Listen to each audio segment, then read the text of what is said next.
Hi everybody, Matt back with you. Hope you're okay. Today I'm literally out on those wild and windy moors. I'm following in the footsteps of Heathcliff from Wuthering Heights. I'm heading from Haworth to top Withens. So we're going to head over the moorland, see what we can find en route. And it's Christmas Eve, so Merry Christmas. Now, as you can see, I've managed to just put the phone in a non-windy place, but it is quite windy despite the sunshine, so I might not be talking much today. But let's head there and see what we can find. Wuthering Heights was written in 1847 by Emily Brontë, one of the Bronte Sisters of Haworth, though it wasn't originally published under her name. That's because it was very difficult for women authors to be taken seriously at that time, so she used a pen name.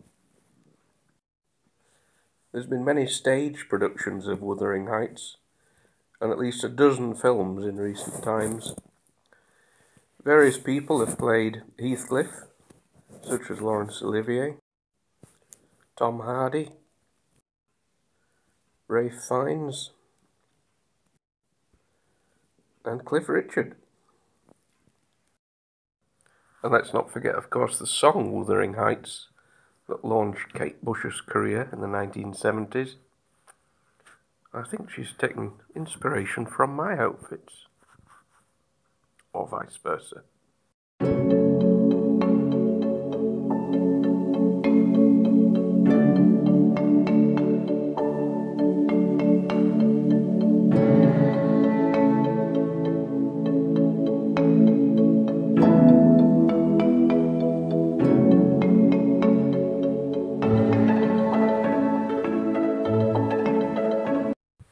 So we're about a mile along the path now. The path has changed into quite a rocky ground, and we're very near the river, so we're about to hit our first location on this walk. It's actually the second location I expected to hit. The first one used to be a ruined farm on the side of the path, which seems to have completely vanished, so I can't show you that unfortunately. If I find a picture I'll stick it on. Everything we walk past is Bronte something, because of the Bronte link to Haworth and the moors here. This is all Bronte country. Haworth is very proud of its connection to the Brontes, and rightfully so. It wouldn't be the place it was without them. So let's see what our first stop is here.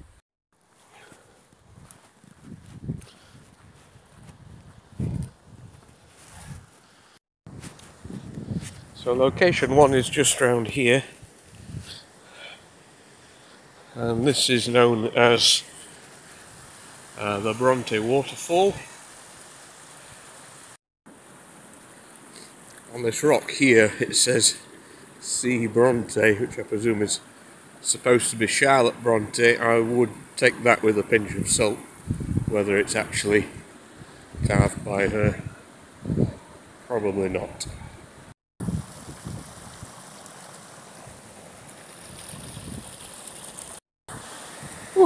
Right, here we are.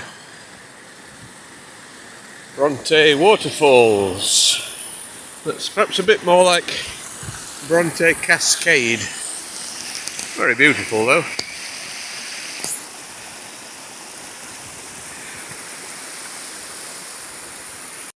So the connection here is that the sisters all used to come and sit in this spot, chill out. Walked here from Haworth, so it is a beautiful spot to be. There is another Bronte item here as well. So back down to the river, and we have the Bronte Bridge. And again, it is just a beautiful spot.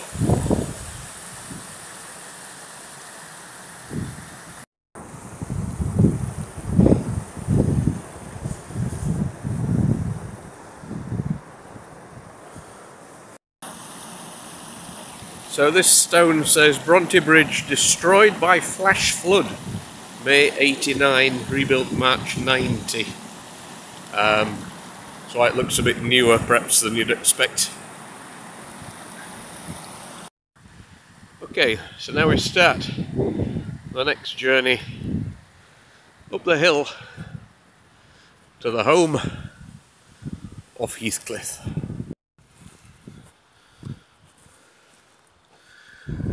Now this is my copy of Wuthering Heights, which if you've not read, it's still worth a read nearly 200 years later. It's a very gothic love story, and it tells, really the story is mostly about Heathcliff, and he, as a child, is an orphan, comes to live with Mr. Earnshaw at Wuthering Heights. Over time, Mr. Earnshaw passes away, and his son Hindley is incredibly cruel and nasty to Heathcliff, who has also fallen in love with Earnshaw's daughter, Cathy, as in Heathcliff, It's Me, Cathy, by Kate Bush. So he goes away and comes back as an adult to claim Wuthering Heights, but he's a very sadistic and cruel man on his return. In terms of the building of Wuthering Heights, they do say Top Withens is a likely location, but not definite. There's no proof that that was where Emily Brontë planned it, and in terms of the book itself, it looks very different to what would have been there originally as well. But I think it's okay to say it's like it. It's certainly in the right space and place. So make up your own mind for that. So it's about a mile uphill. As soon as we see it, I'll get it on film. So I can see it here, but I don't think you'll be able to yet. If you look right on the hilltop there, there's a tree standing. That is where we're heading. It looks a long way away. There's quite a few small remains of ruined buildings en route as well. I've passed a few that just have a few little stones remaining. This one, you can see these would have been the beams of a house at one point. You see it stretches across to there. There's a gate post. Very little else remains.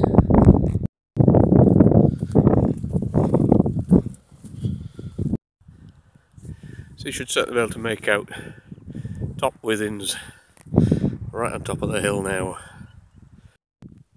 And we're nearly there, guys. We've come a long way together.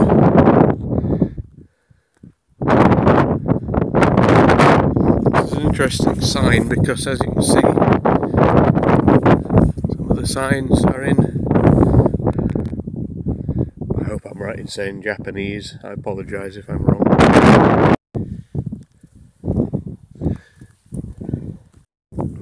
Finally, here we are. Okay, so I had to bump into somebody at some point. So there's a few people just outside, so I'll film there in a minute. This is inside a little outhouse that's built here. I guess it's good for picnics if it's lashing down with rain.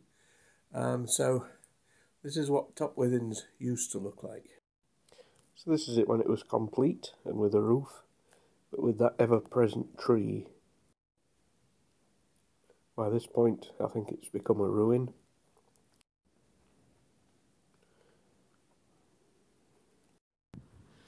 And this is it today. So you can see a great chunk of it is no longer here.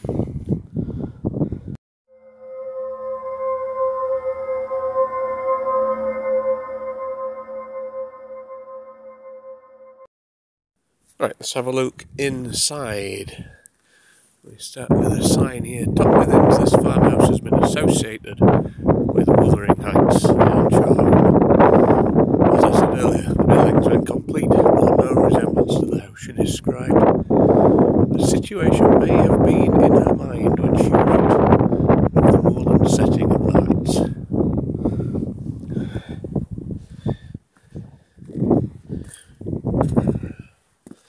Right, here we are inside.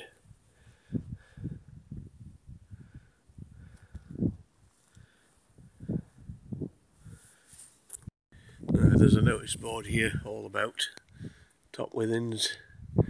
There is a picture there that perhaps shows it when it was being, I don't know whether it be demolished or just fallen down.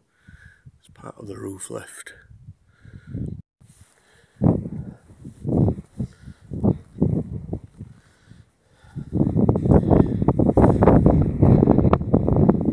It's an extraordinary location.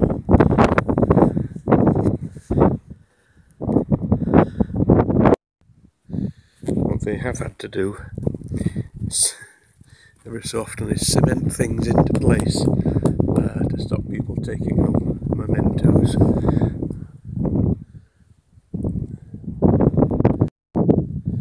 So what happens to Heathcliff? Well, he eventually returns here, as I said, a rather bitter and twisted soul, to Cathy, who is married with children at that point.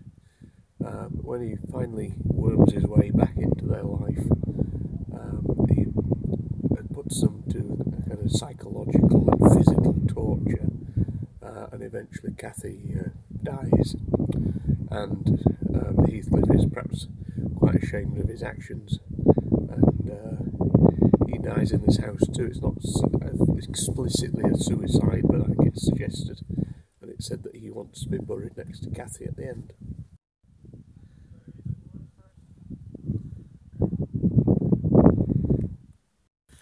So in terms of the story of Heathcliff, obviously it makes him one of literature's most complex characters, as he certainly begins the story as the protagonist, but ends it very much as the antagonist.